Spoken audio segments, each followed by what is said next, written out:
Hi friends, welcome to సాత్విక life of Bloom's. అందరూ ఎలా ఉన్నారు? ఈరోజు మనం ఒక ఇంట్రెస్టింగ్ రెసిపీ నేర్చుకుందాం. అదేంటంటే పులిహోర. మనం దేవుడికి ప్రసాదంగా పెడతాం కదా, చింతపండు పులిహోర. అలాగే మనకి ఎంతో ఇష్టమైన పులిహోర. చూసారా? మీకు దగ్గరగా చూపిస్తున్నాం. మెతుకు మెతుకు ఎంత విడివిడిగా ఎంత బాగుందో చూసారా? మంచి కలర్ఫుల్గా చూడ్డానికి ఎంత బాగుందో కదా. చూస్తుంటే మీకు కూడా నోరు ఊరిపోతుందా? మరి ఇంకెందుకు ఆలస్యం, మరి తయారు చేసుకుందామా? చూడండి, మెతుకు మెతుకుగా తినడానికి అసలు ఎంత బాగుందో చూడండి. మీకు కనిపిస్తుంది కదా దగ్గరగా, ఎంత కలర్ఫుల్గా ఉందో కదా. చూడండి, అలా ఉంటే మనం పులిహోర మంచిగా ఎంజాయ్ చేస్తాం కదా. చూసారా? అతుక్కోకుండా ఎంత విడివిడిగా చాలా బాగుంది. చూడండి, చూడటానికే కాదు, మనం తినడానికి కూడా ఎంతో టేస్టీగా ఉందన్నమాట. మరి మనం పులిహోర చేస్తే అందరికీ నచ్చుతుంది. మరి ఆ పులిహోర ప్రాసెస్ ఏంటో తెలుసుకుందామా? నేనైతే ఇక్కడ 5 డబ్బాలు తీసుకున్నాను. అంటే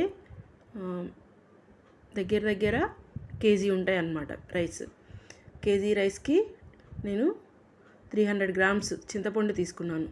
చూడండి, చింతపండు అండ్ పచ్చిమిరకాయలు కలిపి ఉడకబెడుతున్నాను. చూసారా? వాష్ చేసి చింతపండుని చక్కగా పచ్చిమిరకాయలు కడిగి అలా పెట్టుకున్నాను అనమాట. తర్వాత రైస్ కడిగి అందులో ఆయిల్ వేసి పక్కన ఒక 10 నిమిషాలు నానబెట్టుకున్నాను. చూసారు కదా, రైస్లో ఆయిల్ వేసాను, కడిగిన రైస్లో. ఇప్పుడు మనము ఈ చింతపండు ఉడికిన తర్వాత అందులో ఉన్న పచ్చిమిరకాయలని, అదేనండి పచ్చిమిర్చిని సపరేట్ చేసి చింతపండుని చూసారా బాగా మ్యాష్ చేసి ఇలా స్ట్రైనర్లో కిందకి మొత్తం పల్ప్ అంతా కిందకి దిగేటట్టు స్ట్రెయిన్ చేసుకోవాలన్నమాట. ఎందుకంటే ఆ చింతపండులో పీసులు ఉంటాయి కదా, పీసులు చింతపండులో ఇంకేదైనా చిన్న చిన్న ముక్కలు కానీ అలా ఉన్నా కూడా మనకి ఎంత మనము హై చింతపండు వాడినా కూడా అందులో పీసులు ఉంటాయి అన్నమాట. అందుకోసమని అలాగా చక్కగా పల్ప్ని తీసుకోవాలన్నమాట. చూసారా? అన్నం ఉడికిపోయింది ఫుల్గా మంచిగా. చూసారా ఎలా ఉందో పొడి పొడిగా. ఇదిగోండి, ఈలోపు అన్నం ఉడికిపోయేలోపు మనము ఇదిగోండి పల్ప్ని చూడండి, ఎక్కడ ఒక గింజ కానీ చూడండి ఎంత క్రీమీగా ఉందో. చూసారా? అలా స్ట్రెయిన్ చేసుకోవడం వల్ల మనకి మంచి టేస్ట్ ఉంటుంది, మంచిగా క్రీమీగా ఉంటుంది అనమాట పులుసు. ఇప్పుడు స్టవ్ ఆన్ చేసుకొని, మరి పులిహోరకి అసలు మెయిన్ ఏంటంటే పోపు. అసలు పోపు లేనిది అస్సలు బాగదు. ముందు ఆయిల్ కూడా ఎక్కువ పడుతుంది అనమాట. ఆయిల్ వేసి అందులో చూసారా పల్లీలు, అదే వేరుశనగపప్పు గుళ్ళు, శనగపప్పు, మినప్పప్పు, ఆవాలు, ఎండుమిరపకాయలు, అలాగే 4 మెంతి గింజలు. చక్కగా పోపు, ఇందులో పులిహోరకి పోపు ఎంత ఎక్కువ ఉంటే అంత బాగుంటుందన్నమాట. నేనైతే నా స్టైల్లో పోపులో ఇవి కాకుండా ఉప్పు మిరపకాయలు కూడా వేస్తాను. అదేనండి మజ్జిగ మిరపకాయలు వేస్తే అసలు పులిహోర ఉంటుంది, ఆ టేస్టే వేరు. చూసారా? ఉప్పు మిరపకాయలు కూడా వేసాను నేను. ఎంత బాగుంటుందంటే చాలా బాగుంటుంది. మీరు ఒకసారి ఇలా ట్రై చేయండి, మీరే సూపర్ అని చెప్తారు. నేను చేస్తున్న పద్ధతిలో ఇదే కొలతలతో మీరు పులిహోర చేయండి. పులుపు మీరు తినేదానికి అడ్జస్ట్ చేసుకోండి. మిగతావన్నీ సేమ్ యాజ్ టీజ్గా ఇదే వేయండి, సూపర్గా ఉంటుంది. ఇప్పుడు ఈ చింతపండు పులుసులో మనకి బెల్లం కొంచెం లైట్గా, ఎందుకంటే అది పులుపు కొంచెం ఒగరుగా ఉంటుంది కాబట్టి కొంచెం బెల్లం స్వీట్ వేస్తే బాగుంటుంది అనమాట. బెల్లం, అలాగే సాల్ట్, మనం తీసుకునే రైస్కి సాల్ట్ తగినంత మీరు, పసుపు కూడా మన రైస్కి తగినంతగా మీరు. నేనైతే ఒక్కొక్క డబ్బాకి ఒక్కొక్క స్పూన్ చొప్పున సాల్ట్ వేశాను. ఒక పెద్ద టేబుల్ స్పూన్తో 2 టేబుల్ స్పూన్స్ పసుపు వేసాను అనమాట నేను తీసుకున్న క్వాంటిటీకి.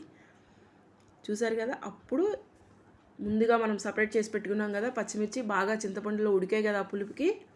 ఇప్పుడు కూడా ఇవి ఆ పచ్చిమిరకాయలని మనం ఇందులో మిక్స్ చేద్దాం. ఇప్పుడు మనం ఏమి మిక్స్ చేసాం? చింతపండులో ఉప్పు, పసుపు, కొంచెం బెల్లం, ఆ తర్వాత ముందుగా ఉడకబెట్టుకున్న పచ్చిమిర్చిని కూడా అందులో వేసామన్నమాట. చూడండి, పోపు మంచి గోల్డెన్ కలర్ వచ్చే వరకు పోపు మంచిగా ఫ్రై అవ్వాలి. తర్వాత ఇందులో మనం శుభ్రంగా కడిగి పెట్టుకున్న కరివేపాకు, ఫ్రెష్గా ఉన్న కరివేపాకు కూడా ఇందులో వేసి మిక్స్ చేద్దాం. ఎందుకంటే ఈ పులుసులో కలిసిపోయి కరివేపాకు కూడా మంచి టేస్ట్ వస్తుందన్నమాట. చూడండి, మనకి పోపు, ఉప్పు మిరపకాయలు కూడా వేగిపోతున్నాయి, పోపు కూడా వేగిపోతుంది. ఇప్పుడు మనకి చూడండి, అది మంచిగా లైట్గా గోల్డెన్ కలర్ వస్తుంది. చూసారా? మంచిగా చిటపట్లాడుతున్నాయి శనగకాయ పప్పులు. ఇప్పుడు మనకి పోపు వేగింది కాబట్టి ఈ పోపులు, ఇదే మెయిన్ ఇక్కడ చిట్కా. ఈ పోపులో మనము చింతపండు పులుసు ఆల్రెడీ ఉడకబెట్టాము. ఇప్పుడు ఆ ఉడకబెట్టిన చింతపండు స్ట్రెయిన్ చేసిన తర్వాత మనము అందులో అన్నీ కలిపాము. ఆ కలిపిన చింతపండు పులుసు ఈ పోపులో వేసి ఒక 10 నిమిషాలు బాగా కలిపి మనకి ఆ ఆయిల్ మొత్తం పైకి, మనం ఆయిల్ ఎక్కువ పడుతుంది కదా చింతపండు పులిహోరకి, అలాగే ఆయిల్ మొత్తం పైకి సపరేట్ అవ్వాలన్నమాట. ఆ సపరేట్ అయ్యేటట్టు మనం, ఎందుకంటే ఇందులో ఉప్పు, పసుపు, కొంచెం బెల్లము, కరివేపాకు అన్నీ వేసాం కదా, అవన్నీ కూడా మంచి ఆ పులుపు పట్టేసి బాగా ఉంటుందన్నమాట. అవి కూడా పోపు గింజలకు కూడా ఆ మిరపకాయలకు కూడా మంచిగా అన్నీ పట్టి మంచిగా ఇది అవుతుంది. చూసారా, ఆయిల్ సపరేట్ అయింది. ఇప్పుడు ఆయిల్ సపరేట్ అయిపోయింది. మనము అది స్టవ్ ఆఫ్ చేసి పక్కన పెట్టుకోవాలన్నమాట. మనం ముందుగానే రైస్ వండేసుకున్నాం కదా, అది కొంచెం ఆరిందనమాట. చూడండి, అన్నం అందులో వేస్తుంటే ఎలా పొడి పొడిగా ఉందో చూసారా. మనం కలిపేటప్పుడు కూడా ముందు చూపించాను, మెతుకు కూడా మంచిగా. ఎందుకంటే ఇది ఇక్కడ టిప్ ఏంటంటే, మనం అన్నం వండుకునేటప్పుడే కొంచెం ఆయిల్ వేస్తే చక్కగా ఏ మెతుగ్గా ఆ మెతుగ్గా ఉంటుందన్నమాట. ఇందులోనే ముందు మన పసుపు అవన్నీ వేయకూడదు. పసుపు వేస్తే అదొక రకంగా ఉంటుంది. పసుపు కూడా మనం అలా ఆయిల్లో వేసి ఫ్రై చేస్తేనే మంచి ఆ కలర్ కానీ ఆ ఇది వాసన రాకుండా ఉంటుందన్నమాట. ఇలా పులిహోర చేయడం వల్ల మనం ఈ పులిహోర 2-3 రోజులు కూడా మనం బయట గిన్నెలో పెట్టినా కూడా నిలవ ఉంటుంది. సేమ్ మొదటి రోజు ఏ టేస్ట్ ఉంటుందో మనకి 3వ రోజు కూడా అదే టేస్ట్ ఉంటుంది. ఎందుకంటే మనకి చింతపండు పులుసు బాగా ఉడికింది. చూడండి, చక్కగా ఉడికి నూనె పైకి తేలింది. చూసారా ఆ నూనె ఎలా కనిపిస్తుందో. మరి ఆ నూనె పైకి తేలడం వల్ల మంచిగా ఉడికి ఆ పచ్చిమిర్చి కూడా బాగా ఉడికిందనమాట. చక్కగా చూడండి, ఉప్పు మిరగాయలు కానీ అన్నీ. ఇప్పుడు మనం ఆ పోపు మొత్తాన్ని కొంచెం కొంచెంగా ఈ అన్నం మిశ్రమంలో వేసి కలుపుకోవాలన్నమాట.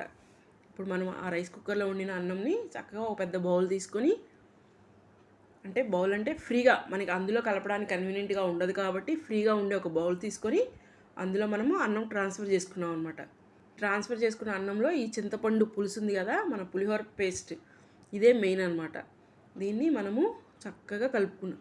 ఎందుకంటే మనము చూడండి, ముందు ఈ పులుసు వేసుకున్న తర్వాత ఈ పులుసు అంతా కలుపుకోవడానికి మిరపకాయలు అన్నీ తీసి కొంచెం పక్కన పెట్టేసుకొని, ఈ పులుసు మొత్తాన్ని అన్నానికి మొత్తం కలిసిపోయిన తర్వాత ఆ మిరపకాయలు పైన యాడ్ చేసుకోవచ్చు. చూడండి ఎంత బాగుందో, పలుకుగా. చూడండి ఎంత బాగా కనిపిస్తుందో. ఎందుకంటే ఆ మిరపకాయలు కొంచెం పక్కన తీసి పెడితే అవి అన్నంలో మనం కలిపేటప్పుడు ఆ కారము అంతా బాగా అంతా పట్టకుండా చక్కగా మంచిగా ఉంటుందన్నమాట. అలాగే మిరపకాయలు కూడా చితికిపోకుండా మంచిగా మనం తినేటప్పుడు చక్కగా ఏ మిరపకాయ ఆ మిరపకాయ చక్కగా ఉంటుంది. మనం అలా నంచుకొని తినొచ్చు అనమాట. అందుకోసమని అవి పక్కన పెట్టిన తర్వాత ఇప్పుడు ఫైనల్గా కలపడం అయిపోయిన తర్వాత ఇప్పుడు ఆ మిరపకాయలను అందులో యాడ్ చేసి చూడండి, ఇప్పుడు మనము పైన మిరపకాయలన్నీ యాడ్ చేసి తీసి మనము ఒక బౌల్లోకి ట్రాన్స్ఫర్ చేసుకుందాం. చూసారా, ఇప్పుడు మనం ఆ మిరపకాయలు తీసి పక్కన పెట్టుకున్నాం, ఇందాక లేవు కదా, తీసుకుని ఇప్పుడు ఒక డబ్బాలో పెట్టి మనం ఈ ప్రసాదంగా చేసుకునే ఈ పులిహోరని తీసుకెళ్ళి మనం అందరికీ పెడదాం. చూసారా ఎంత బాగుందో. మరి ఇదే ప్రాసెస్లో ఇదే కొలతలతో మీరు కూడా కంపల్సరిగా చేయండి ఈ ప్రసాదం పులిహోర. మీకు చాలా బాగా టేస్ట్గా కుదురుతుంది. నేను మీకు ముందే చెప్తున్నాను, పులుపు మీరు అడ్జస్ట్ చేసుకోండి. నేను చెప్పిన కొలతలతో చేస్తే అసలు ఇంకా సూపర్గా ఉంటుందన్నమాట. నేను తీసుకున్న ఈ 5 డబ్బాలు, మన రైస్ కుక్కర్తో డబ్బా వస్తుంది కదా, ఆ డబ్బాకి నేను 200 గ్రామ్స్ కంటే ఎక్కువ వేసాను చింతపండు. మామూలుగా లెక్క అయితే కేజీ రైస్కి 300 to 400 గ్రామ్స్ చింతపండు పడుతుంది. ఒక కేజీ రైస్కి 300 to 400 గ్రామ్స్ చింతపండు తీసుకొని ఇదే ప్రాసెస్లో మీరు పులిహోర చేయండి. సూపర్గా కుదురుతుంది. మీరు చేసి కుదిరిన తర్వాతే నాకు చెప్పండి. మరి మీకు ఈ వీడియో నచ్చితే లైక్ చేయండి, షేర్ చేయండి, సబ్స్క్రైబ్ టు సాత్విక లైఫ్ ఆఫ్ బ్లాగ్స్.